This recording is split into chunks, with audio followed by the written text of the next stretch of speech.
नमस्ते। કેમ છો?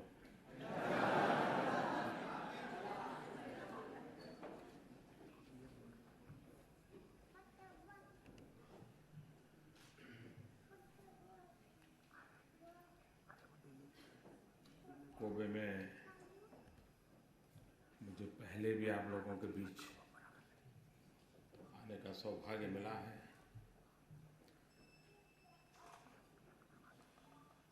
तब तो पता तक नहीं था कि ऐसा कोई इंसान प्रधानमंत्री बन जाएगा। उस समय भी आप लोगों ने मुझे इतना प्यार दिया था कि जो मैं कभी भूल नहीं सकता हूँ। कोबे में आए और आपको मिले बिना चले जाएं,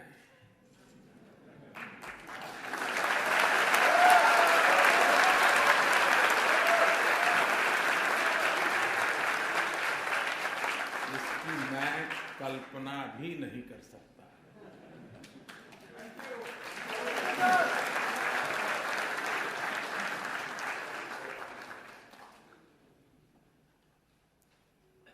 मैं कल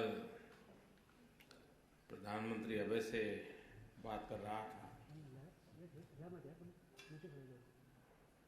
कोबे के मेरे संबंधों के संबंध में मैंने उनसे कहा कि 2001 में जब गुजरात में भयंकर भूकंप आया तो कोबे सबसे पहला था जिसने आकर के गुजरात के लोगों की मदद की थी।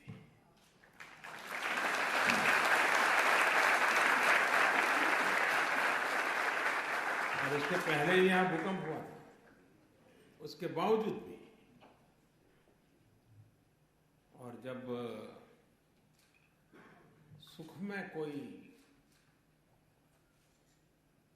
आए ना आए रहता है, आया होता तो अच्छा होता, लेकिन दुख में कोई ना आए तो याद रह जाता है। और जो दुख में पहुंच जाए वो जीवन भर पूज्य लगता है।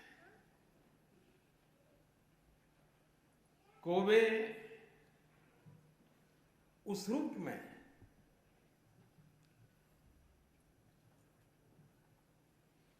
दुख की स्थिति में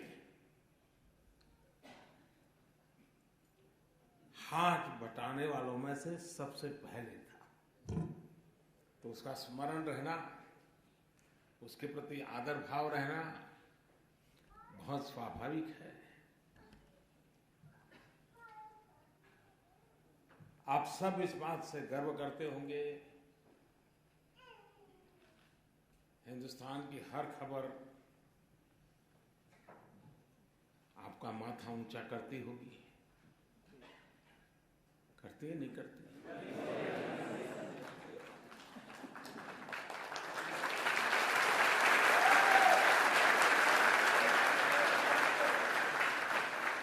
सीना तान करके आंख में आंख मिला करके बड़े हौसले के साथ अब बात कर पाते होंगे।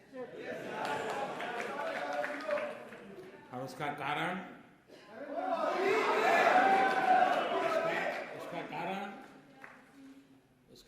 मोदी नहीं, उसका कारण 125 करोड़ हिंदुस्तानी है।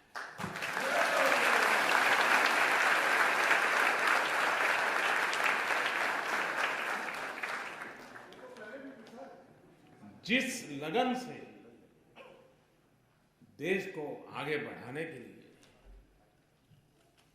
और विशेष करके भारत की युवा पीढ़ी ने जो मन में ठान ली है और जिस प्रकार से पुरुषार्थ कर रहे हैं, किसी को भी गर्व हो। 2 साल भयंकर अकाल के रहे, बारिश बहुत कम हुई थी और भारत की अर्थव्यवस्था ऐसी है कि अकाल में सब कुछ चरमरा जाता है। लेकिन उसके बावजूद भी 2 साल के भयंकर अकाल के बावजूद भी, स्कैर्सिटी के बावजूद भी सारा विश्व एक आवाज से कह रहा है कि बड़ी इकोनॉमी में सबसे तेज गति से आगे बढ़ने वाली अगर कोई इकोनॉमी है तो उसका नाम हिंदुस्तान है।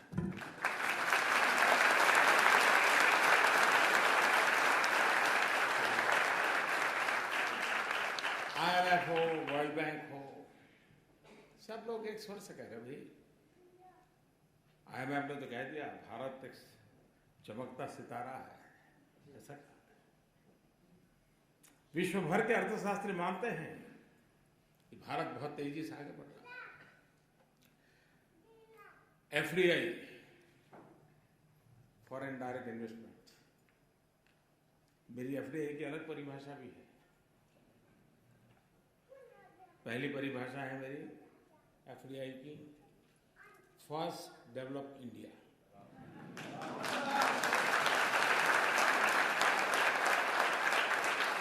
और दूसरी है फॉरेन डायरेक्ट इन्वेस्टमेंट।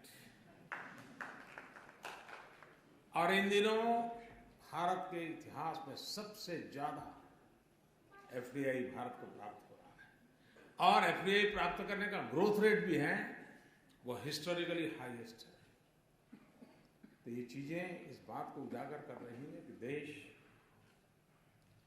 आर्थिक विकास में बहुत तेज गति से आगे बढ़ रहा है। हमारे देश में गरीबी की चर्चा हमेशा हुई है। ऐसा नहीं कोई मैंने आकर के शुरू की, पहले भी। लेकिन ज्यादातर चुनाव के समय हुई है, बाद में सब भुला दिया। मैंने चुनाव के बाद शुरू कर दी है और बहुत तेज गति से उस बात को आगे बढ़ा रहा हूं कि देश को गरीबी से मुक्त करना चाहिए।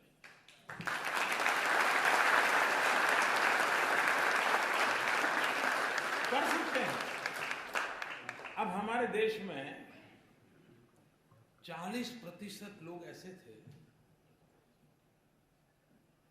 उनके नसीब में बैंक का दरवाजा भी नहीं था। वो सोच ही नहीं सकता कि इतने बड़े बिल्डिंग में जहां इतने शीशे लगे हो, मैं अंदर जा सकता हूं कि नहीं जा सकता। हमने आकर के अभियान चलाया कि सबसे पहले सबके बैंक के खाते खोल देंगे। अब पैसे तो थे नहीं, स्टेशनरी का भी खर्चा होता है, फॉर्म का भी तो खर्चा, 8 आना रुपया तो होता ही होता है। हमने सरकार को कहा नहीं, 1 पैसा लेना नहीं, मुफ्त में खाते खोलो। तो कुछ दिन तो आप जानते हो मेरा क्या हुआ होगा। लेकिन खैर फिर सरकार में सब लोग मान गए, और हमने गरीबों से कहा कि आपके पास 1 नया पैसा नहीं होगा तो भी आपका बैंक का खाता खुलेगा। और देश में करीब करीब सभी गरीब परिवारों के बैंक के खाते खुल गए। अब हमने तो गरीबों को कहा था 1 रुपया नहीं होगा तो भी खुलेगा, लेकिन हमारे देश की विशेषता है,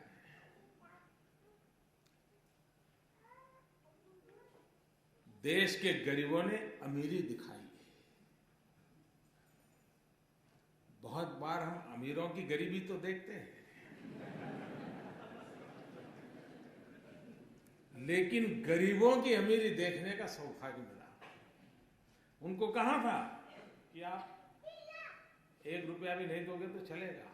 उसके बावजूद भी जिसका जीवन में कभी अकाउंट नहीं खुला था, बैंक का दरवाजा नहीं देखा था, इस एक शब्द पर इन गरीबों ने बैंक खातों में करीब करीब 45,000 करोड़ रुपया जमा किया। 45,000 करोड़ रुपये।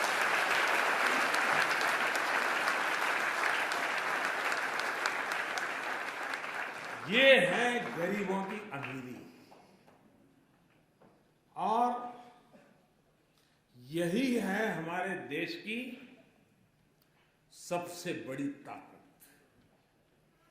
जो देश हम जैसा चाहते हैं वैसा बनाने का सामर्थ्य रखती है। 2011 में जापान में बड़ी प्राकृतिक आपदा आई।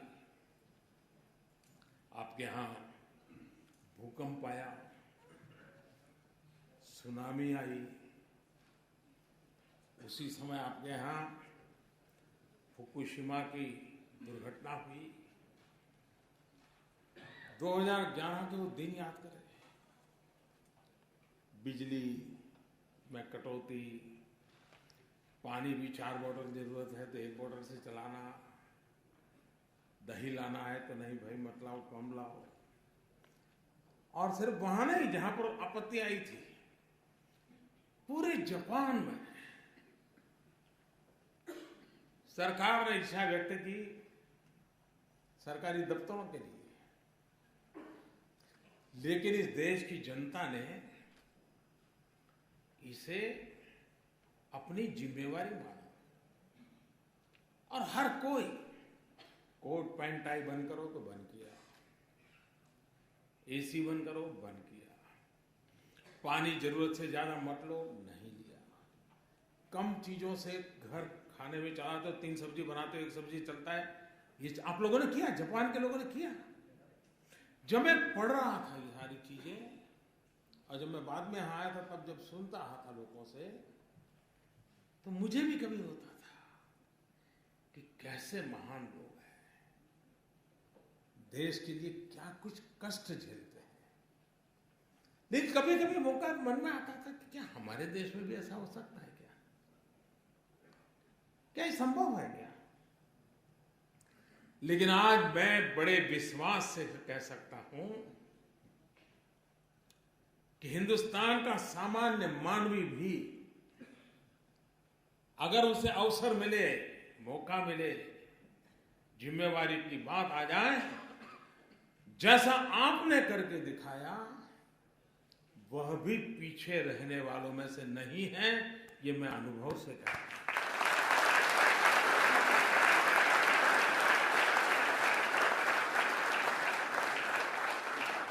अभी अभी का मेरा ताजा अनुभव है।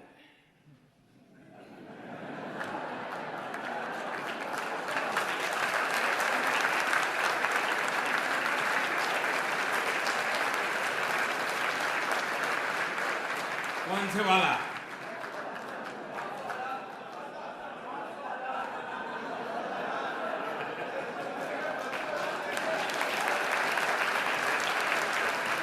आपको भी पता है कि अचानक 8 तारीख को रात को 8 बजे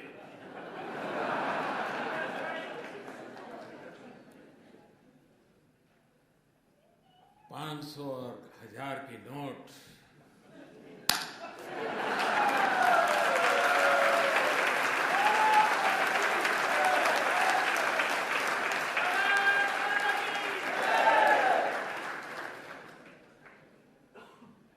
मैं 125 करोड़ देशवासियों को नमन करता हूं, सलाम करता हूं।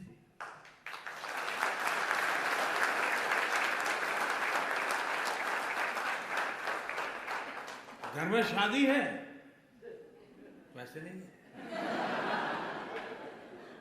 मां बीमार है, 1000 की नोटों का थप्पा है, लेकिन मुश्किल है।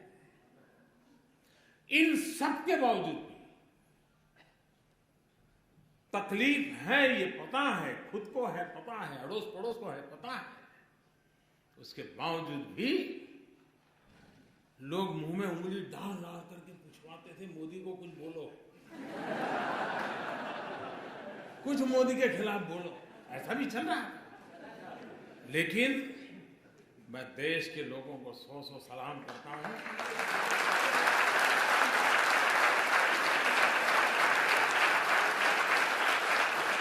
कोई 4 घंटे लाइन में खड़ा रहा, कोई 6 घंटे खड़ा रहा, लेकिन तकलीफ झेली, लेकिन देश के हित में इस निर्णय को वैसे ही स्वीकार और स्वागत किया है जैसे 2011 में जापान के हर नागरिक ने करके दिखाया।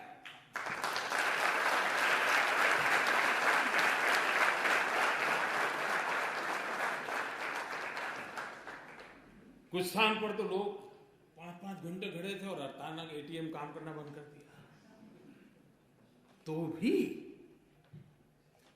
चलो कल ठीक हो जाएगा। ये अपने आप में देश के उज्जवल भविष्य की निशानी है, उज्जवल भविष्य की निशानी है। ये ठीक है कि पाप करने वालों की संख्या कोई ज्यादा नहीं होगी, 1 लाख 2 लाख 5 लाख लोग होंगे, मुसीबत 125 करोड़ को हो रही है।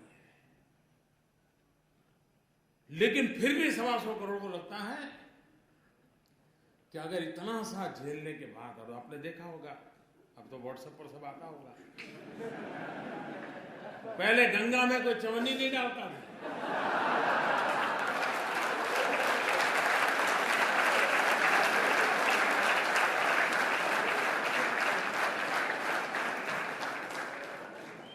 नौटे बह रही है गंगा।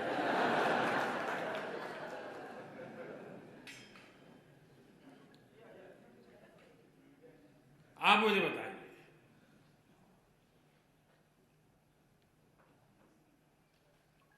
ये चोरी का माल निकलना चाहिए नहीं निकलना चाहिए?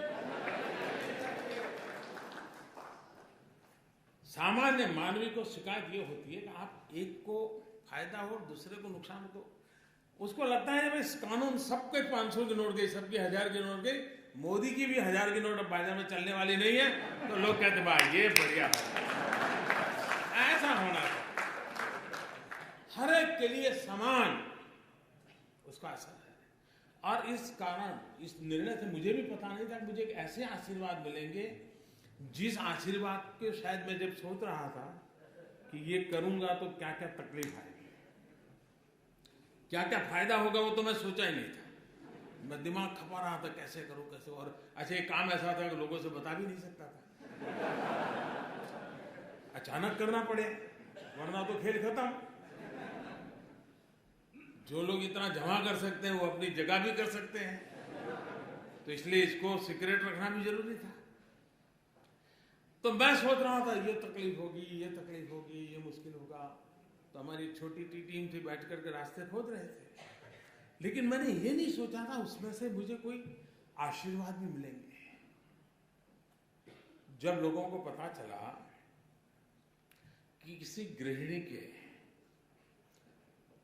कि हर महिला सब्जी लेने जाती है थोड़ा बचा लेती है, साड़ी के पल्लू में बांध के रखती है,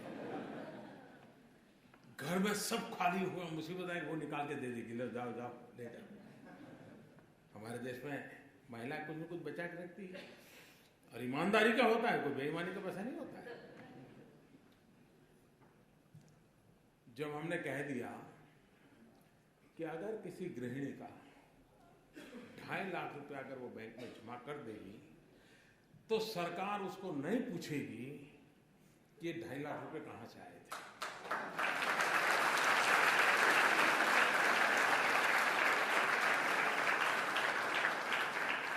उसका परिणाम क्या हुआ मालूम है? कई बेटे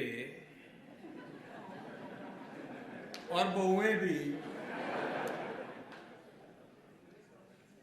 जो वृद्धाश्रम में मां को रख के आए थे, उन्होंने 2.5 लाख रुपए जमा करा दिया मां के खाते में।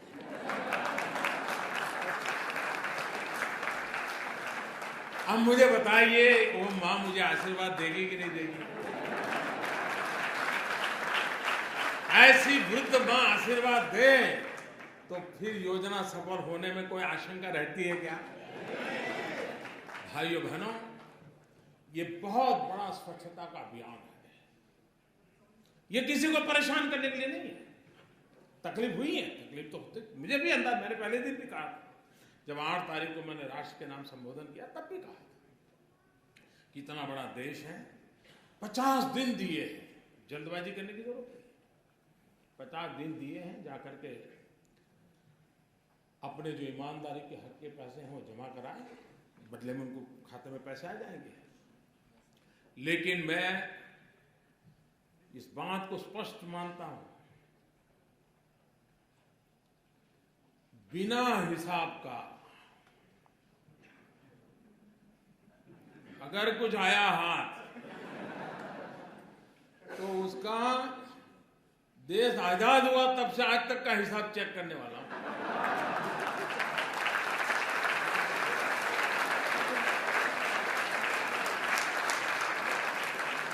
जितने लोगों को नए लाना पड़ेगा ला करके भी इस काम में लगाऊंगा। हाँ, ईमानदारी का है, उसका जय जयकार, उसको कोई प्रॉब्लम नहीं। लेकिन इस प्रकार से किसी ने जमा किया और वो सोचता होगा कि आज बैंक में रख दूंगा फिर देख लूंगा, कोई बचने वाला नहीं है। और जो लोग मुझे जानते हैं वो कुछ समझदार भी है, तो उनको लगता है यार बैंक में जाने के बजाय गंगा जी में जाना अच्छा है। पैसे मिले या न मिले, पुण्य तो मिल जाएगा। और इसलिए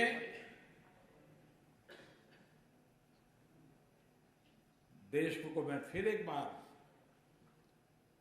आज पहुंचते ही फिर से भी मैं लोगों को बार बार कहने वाला, ईमानदार लोगों की रक्षा करने के लिए मेरी सरकार सब कुछ करेगी और बेईमानों को तो हिसाब चुकता होके ही रहेगा।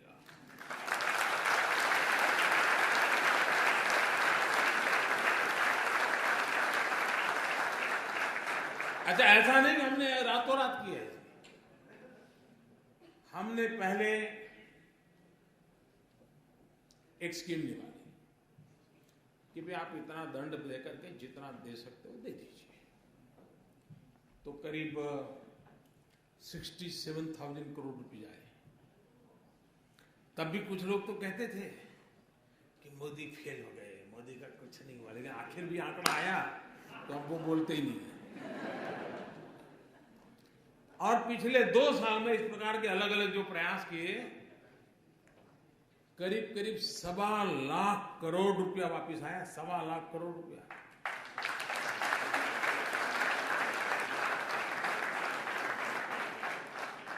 तो मौका दिया था, ऐसा नहीं कि नहीं दिया था। लेकिन फिर भी अगर आपको लगता है कि वैसे ही है पहले जैसे थे, तो फिर गलती मेरी नहीं है। और इसलिए, और जो लोग अब 30 दिसंबर तक उनके पास समय है, और 30 दिसंबर तक कोई तकलीफ के बिना सारा कारोबार, हाँ जल्दबाजी करेंगे तो थोड़ी तकलीफ हो सकती है, लेकिन 30 दिसंबर तक कोई मुश्किल नहीं होगा। 125 करोड़ देशवासियों का उनके हक की चीजें मिल जाएगी। लेकिन कुछ लोग सोचते होंगे कि 30 दिसंबर के बाद, तो मैं आज फिर से यहां ऐलान करना चाहूंगा कि ये स्कीम पूरी होने के बाद दूसरा कुछ आपको ठिकाने लगाने के लिए नहीं आएगा, इसकी गारंटी नहीं है।